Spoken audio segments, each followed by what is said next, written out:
So ఇవాళ శోభన్ బాబు గారిని base చేసుకు మా ఎల్బీ నగర్ అనే ఒక సంస్థలో ఇన్స్టాల్మెంట్ బేసిస్ లో ఫామ్ ల్యాండ్ అని తీసుకున్నారండి. ఓకే. కష్టపడి ఆటో నడిపిస్తాడు అతను.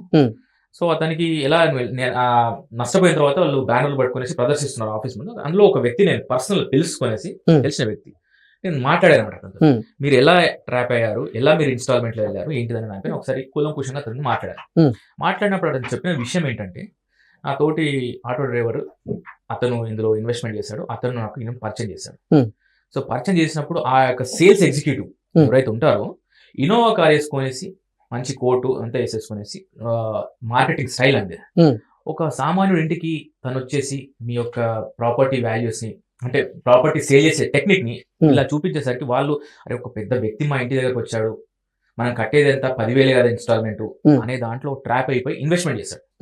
అతనికి ఏమేమి చెప్పారు మాటలు అంటే మోటివేషన్ చేయడం, ఒకరిని ప్రాపర్టీలో ఇన్వాల్వ్ చేసి వాళ్ళని కొనిపించే దాంట్లో మోటివేషన్ ఎలా చేస్తున్నారంటే, ఒకప్పుడు శోభన్ బాబు మనం ప్రాపర్టీస్ లోనే అంటే హీరో శోభన్ బాబు గారి గురించి చెప్తున్నారు.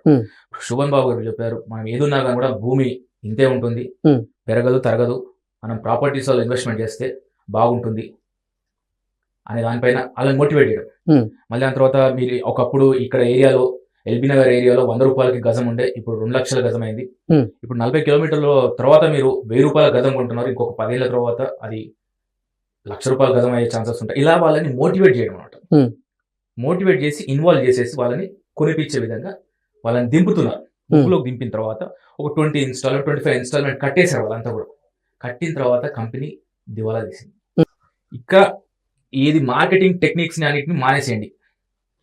శోభన్ బాబు గారు చెప్పారనే షో, లేకపోతే బాబుమోహన్ గారు చెప్పారనే షో, బ్రహ్మానందం గారు చెప్పారనే షో, బాలసుబ్రహ్మణ్యం గారు చెప్పారనే ఇక ఆపేసిందండి. రియాలిటీగా మనం రేట్స్ చూద్దాం. రియల్ ఎస్టేట్ మార్కెట్ లో మార్కెటింగ్ టెక్నిక్ గా మీరు చూడండి, ఎక్కడైనా కానీ కూడా సామాన్యుడికి ఫస్ట్ చెప్పే విషయం ఏంటంటే హీరో శోభన్ బాబు గారి గురించి మాక్సిమం చెప్తుంటారండి. ఏమని చెప్తుంటారు? ఆయన సరైన నిర్ణయం తీసుకున్నాడు, రియల్ ఎస్టేట్ లో పెట్టుబడులు పెట్టారు, ఆయన ఆస్తులు డబుల్ అయ్యాయి, దానికి కారణం రియల్ ఎస్టేట్ అని చెప్తుంటారు. సో పలానా హీరో గురించో పలానా సెలబ్రిటీ గురించో చెప్పేసి అంటే సామాన్యునికి ఒక సెలబ్రిటీతోని అటాచ్ చేస్తున్నారు. సో దీనివల్ల ఏమైపోతుందంటే ఆ సెలబ్రిటీ ప్రభావం అనేది ఆ సామాన్యుని పైన పడుతుంది. కానీ ఆ సామాన్యునికి ఏంటిది, వాళ్ళ యొక్క ఇన్కమ్ స్టైల్ ఏంది, మా యొక్క ఇన్కమ్ స్టైల్ ఏంది అనేది ఆలోచించారండి. సో తరచుగా ఎదురైనటువంటి సందర్భాన్ని మీకు గుర్తు చేస్తున్నానండి. సో ఇవాళ శోభన్ బాబు గారిని బేస్ చేసుకునేసి రియల్ ఎస్టేట్ మార్కెట్ లో మార్కెటింగ్ టెక్నిక్ యూజ్ చేసి అట్లా చాలా మంది నష్టపోయిన వాళ్ళు చాలా పట్టుకున్నారు. ఆ వ్యక్తితో అన్నాను అనమాట, సరే ఓకే అన్ని ఎకరాలు ఉంది కదా శోభన్ బాబు గారు అనేసి మీరు అన్నారు కదా, అన్ని ఎకరాలు ఉంది కదా, సరే ఇప్పుడు ఆ మనిషి లేరు కదా, సో ఎన్ని ఎకరాలు తీసుకెళ్లిపోయాడు అతను? చివరికి మనిషికి కావాల్సింది 4/6 కదండి. సో ఈ విషయాన్ని ప్రజలకు వెళ్ళాలి, ఈ మెసేజ్ అనేది వెళ్ళాలి. ఇక ఇలాంటి